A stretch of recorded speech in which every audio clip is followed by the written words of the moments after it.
Trump's big show of opening the economy will hide the real story. President Donald Trump's Make America Open Again campaign will deliver exactly what he wants Thursday, a victory lap over the coronavirus pandemic that leaves the life and death decisions to others. Even with epicenters of the virus still suffering hundreds of deaths daily, Trump says it's time to show that America is the comeback kid, ready to unleash a miracle economic rebirth.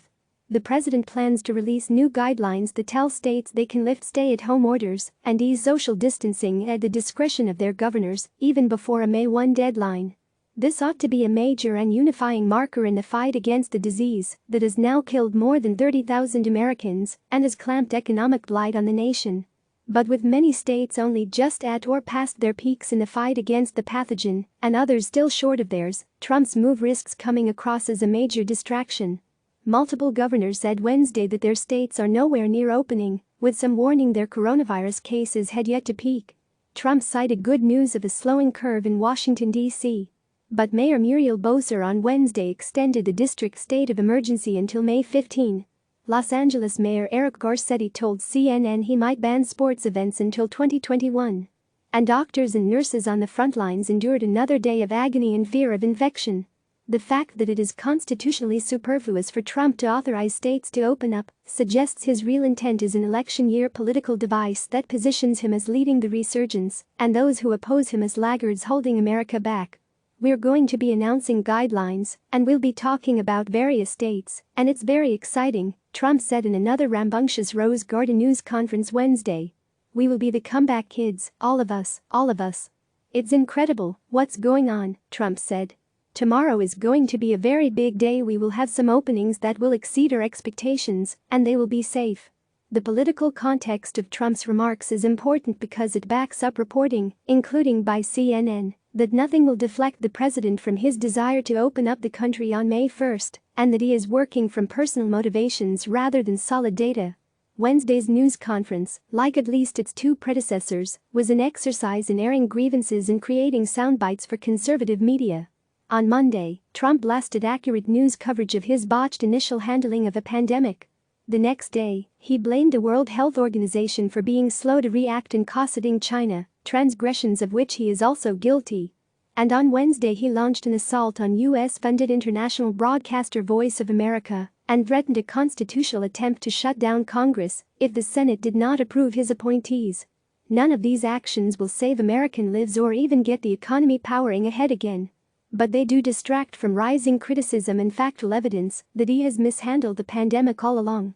Reasons for optimism. The president seized on encouraging statistics on Wednesday, showing the curve of infection plateauing in some hard-hit hotspots across the country, such as New York and California. Feared hospital overcrowding and shortages of equipment that could force doctors into decisions about who lives and dies appeared to have been mitigated by overwhelming observances of stay-at-home orders that have flattened the curve. There is no doubt that after grim weeks of escalation, there are some grounds for optimism. Presidents have an important job in raising national morale. And the economic impact of shutdowns is cataclysmic, throwing many millions out of work. But a pandemic does not just disappear. Details of state planning suggests that life will not get back to anywhere near normal until there is a vaccine, probably not until next year. That means social distancing measures will remain in place. Many people will work from home, and bars and restaurants will be only at reduced capacity if they can open at all. Americans are still dying in droves. The president is correct to say large numbers of rural states and counties are not badly hit by the disease. That does not mean that it will not prolong its march across the country. Each state and region may face a different timeline. And while Trump's plan allows for such variance, his constant pushing to get the country back to work could make it far harder for local authorities to convince their people to stay hunkered down. Trump's eagerness to seize upon the most favorable data that supports his desired course of action is also reminiscent of the early months of this year, when the president insisted that the coronavirus would not be a big problem for the U.S. and that it was under control. That prediction proved disastrously wrong and raised questions about his leadership that Trump now spends each day trying to discredit. State and local leaders and experts have warned that an easing of social distancing regulations could spark a resurgence in the virus. The governors, mayors, and doctors have to live in the real world. Trump can exist in the more favorable political one that he creates. By giving states guidelines on opening up, he effectively absolves himself of responsibility for the final decision. It's a political position that allows him to blame others for the halted economy. It delights his conservative base, media and big business that is craving for a return to work. And his new guidelines will give him leeway to pass the buck to someone else if a state does decide to open prematurely and gets a spike in infections. From a purely political perspective, which is the one that the president normally operates from, there's not much to lose. Why it's still too early to be opening? Several academic and expert studies have concluded that the only safe way to open the nation's economy will be a mass testing system that can track, isolate and trace coronavirus infections that will occur as society gets going again. Trump boasted on Wednesday that by volume America had the most and best tests in the world, more than 3.3 million conducted so far. But experts believe millions per day or a week will be required. Business executives told the president in a call on Wednesday that they would need guarantees of enhanced testing before sending their employees back to work. Yet Trump refused to explain how the government will expand the misfiring testing program and says it is all up to the states to get it right anyway, again absolving himself of responsibility. We want them to do it. We're not going to be running a parking lot in Arkansas. We're not going to be running a parking lot where you have a Walmart, but you have a testing center and running that from Washington, D.C., Trump said. Robert Redfield, director of the U.S. Centers of Disease Control and Prevention, offered little confidence in an interview with CBS this morning that the medical infrastructure is up to a widespread reopening. It's going to be really important to get a few things in place. More obviously, testing for early diagnostics, expand the public health capacity for early diagnosis, isolation and contact tracing, Redfield said. This is going to be fundamental to maintain and contain cases as they occur.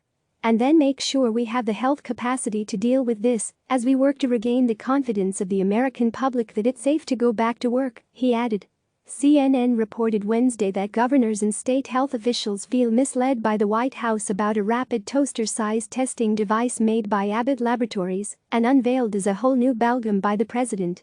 The federal government distributed the machines nationwide last week, but accompanied them with only enough test kits to test around 115 people in each state. Medical experts are warning that hospitals still lack sufficient tests to diagnose the sick, let alone to cover the rest of the population. We have made quite a bit of progress in the last few weeks. We are still not anywhere close to testing everyone who needs to be tested, said Dr. Jennifer Lee, an emergency room physician, on CNN's The Situation Room. Let's stop pretending that 3 million tests is enough.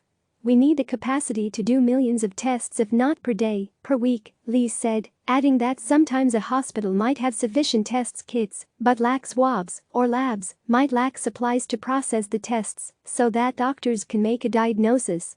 New York Governor Andrew Cuomo, a Democrat, warned on Wednesday that there would only be a phased reopening of his state until a vaccine became available.